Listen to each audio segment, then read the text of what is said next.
Hello friends. आज की सबसे बड़ी खबर क्या थी? आज की सबसे बड़ी खबर यह थी कि गुजरात में वेदांता ग्रुप और फॉक्सकॉन ने मिलकर एक सेमीकंडक्टर का प्लांट वहाँ पे लगाने का फैसला कर लिया है। तो ये अप्रॉक्सीमेटली $20 बिलियन का प्रोजेक्ट होगा और इंडिया का पहला सेमीकंडक्टर प्रोडक्शन प्लांट होगा जिसमें आपकी डिस्प्ले फैब यूनिट भी होगी और semiconductor assembling and testing unit भी इसके अंदर इंटीग्रेटेड होगी। तो जब से ये खबर आई है तब से दो तरह के रिस्पॉन्सेज मैं देख रहा हूँ। एक तो वो लोग हैं जो इसको अप्रिशिएट कर रहे हैं, एक वो लोग हैं जो इसको लेके विरोध कर रहे हैं कि गुजरात में ही सारे प्रोजेक्ट्स क्यों चले जाते हैं। तो ऐसे लोगों के लिए थोड़ा सा एक इस वीडियो को ऐसे ही लोगों के लिए बनाया गया है। तो देखिए, सबसे पहले आपको समझना पड़ेगा कि गुजरात में प्रोजेक्ट क्यों गया।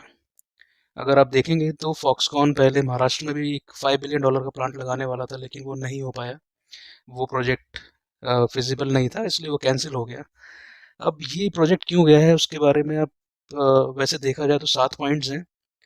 तो गुजरात में गया क्यों है उसके 2 पॉइंट्स इंपॉर्टेंट हैं। एक तो गुजरात ने 1000 एकड़ की जो ज़मीन है वो फ्री ऑफ कॉस्ट दी है वेदांता वेदांता ग्रुप को।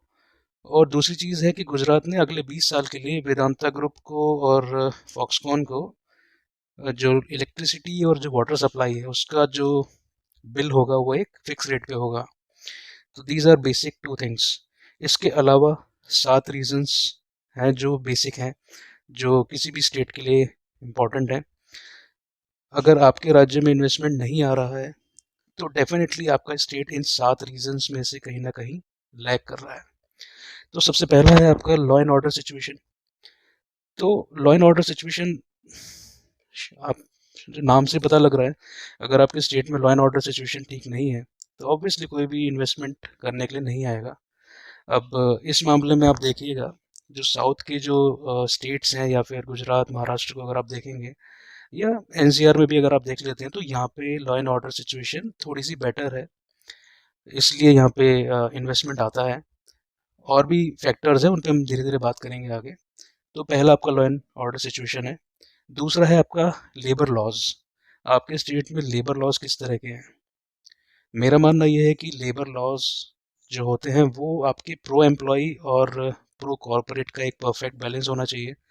अगर कहीं पे प्रो एम्प्लॉय ज़्यादा हैं तो वहाँ पे आपकी इंडस्ट्रीज़ नहीं चलेंगी, बिकॉज वहाँ पे प्रो एम्प्लॉय है तो जो आपका कॉरपोरेट है वो उसके लिए कुछ इंसेंटिव रहेगा नहीं। और कहीं पे अगर ज़्यादा प्रो कॉरपोरेट है तो वहाँ पे भी आपका बिजनेस नहीं चल पाएगा, बिकॉज उसके अलग नुकसान है। तो एक परफेक्ट बैलेंस आपका होना चाहिए। देन तीसरी चीज़ जो आती है वो होती है आपकी इंफ्रास्ट्रक्चर। तो इसमें आपका स्टेट में आपका रोड नेटवर्क कैसा है, पोर्ट्स कैसे हैं, एयरपोर्ट्स कैसे हैं, कितने हैं, इंटरनेशनल है या नहीं है, देन आपका रेलवे नेटवर्क कैसा है। तो ये जब चीज़ें अगर आपकी ठीक होंगी तो ऑटोमेटिकली वहाँ पे बिजनेस आएगा ही आएगा। अभी आप देख लीजिए, साउथ की स्टेट्स मान लीजिए, या गुजरात या महाराष्ट्र आप देख लीजिए, या इधर आप तेलंगाना देख लीजिए, या एनसीआर भी अगर आप देखना चाहें, तो यहाँ पे एयरपोर्ट वगैरह है और मुंबई से सी कनेक्टिविटी अच्छी है, तो इसलिए यहाँ पे बिजनेस ज़्यादा आता है। देन फोर्थ पॉइंट है आपका पॉलिटिकल स्टेबिलिटी। ये बहुत इंपॉर्टेंट पॉइंट है, बिकॉज अगर आपकी स्टेट में पॉलिटिकली स्टेबिलिटी नहीं है तो वहाँ पे बिजनेस करने कोई नहीं आएगा। इस मामले में एक छोटा सा एग्जांपल देता हूँ, यूपी और बिहार को ले लीजिए। तो यूपी और बिहार में पॉलिटिकल स्टेबिलिटी नहीं रही है। मतलब कभी सरकार गिर रही है, कभी बन रही है, एक सरकार आती है वो दूसरे सरकार के काम को रोक देती है, राइट। अगर आप साउथ में जाएंगे, आप तमिलनाडु में जाइए, वहाँ पे एक बार 5 साल एआईएडीएमके की सरकार आएगी, 5 साल डीएमके की आएगी, वो एक दूसरे के प्रोजेक्ट्स को रोकेंगे नहीं, चलने देंगे। कर्नाटका में देख लीजिए, कभी बीजेपी है कभी कांग्रेस है, बट प्रोजेक्ट्स नहीं रुकते हैं वहाँ पे।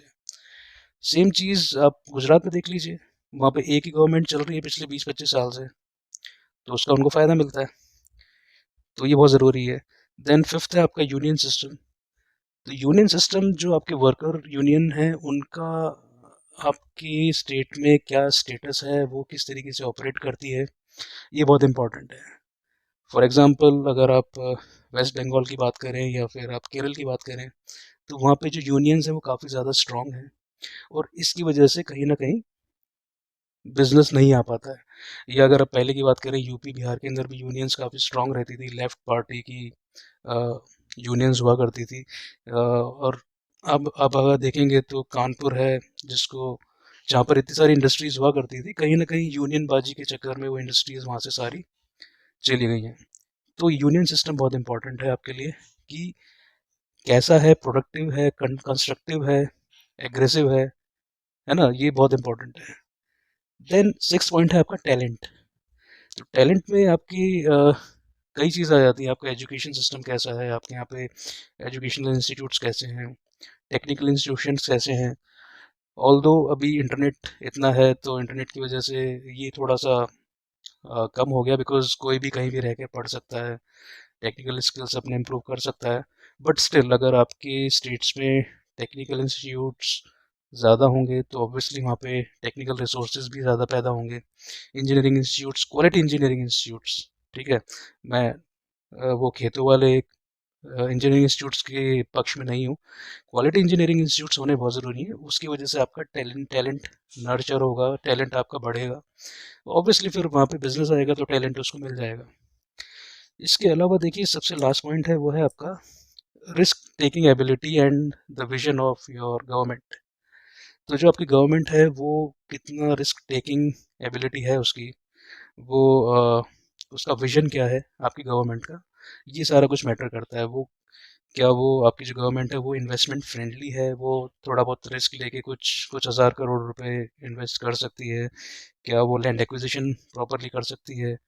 ठीक है, लैंड एक्विजिशन अगर आपको करना है तो आपको एक आपके पास में एक कन्विंसिंग एबिलिटी होनी चाहिए, किसानों के साथ में, यूनियंस के साथ में, या फिर सिविलियंस के साथ में आप किस तरीके से डील कर रहे हैं।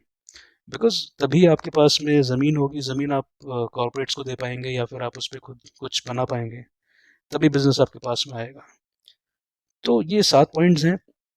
अगर आपका स्टेट इन 7 पॉइंट में से किसी भी जगह पर लैग कर रहा है तो डेफिनेटली वहाँ पे बिजनेस कम आएगा। और अगर आपका स्टेट मल्टीपल चीज़ों में लैग कर रहा है तो फिर वहाँ पे आपका बिजनेस नहीं आएगा। तो जो भी लोग ये क्वेश्चन पूछ रहे हैं कि भाई सारा बिजनेस साउथ में क्यों जाता है, गुजरात में क्यों जाता है, महाराष्ट्र में क्यों जाता है, या फिर आपका एनसीआर में गुड़गांव नोएडा यहाँ पे क्यों जाता है, तो ये वीडियो उन लोगों के लिए है कि आप अपने स्टेट्स को देखिए पहले।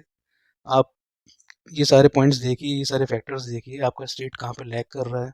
अपनी गवर्नमेंट को आप इन चीज़ों के बारे में बताइए, उनको आप लिखिए, सोशल मीडिया पे आप उनको टैग कीजिए, उनको बताइए कि हाँ भाई ये चीज़ गलत है, इसको सुधारिए। अब यूपी की अगर हम बात करते हैं तो उत्तर प्रदेश में लॉ एंड ऑर्डर एक बहुत बड़ा इशू हुआ करता था, बट अभी सुधार है, अभी इम्प्रूवमेंट है। इसी वजह से नोएडा में या और भी बाकी जगह पे इन्वेस्टमेंट आ रहा है। So that's all about this video. Thank you for watching, and हमारे चैनल को सब्सक्राइब जरूर कीजिए। Thank you.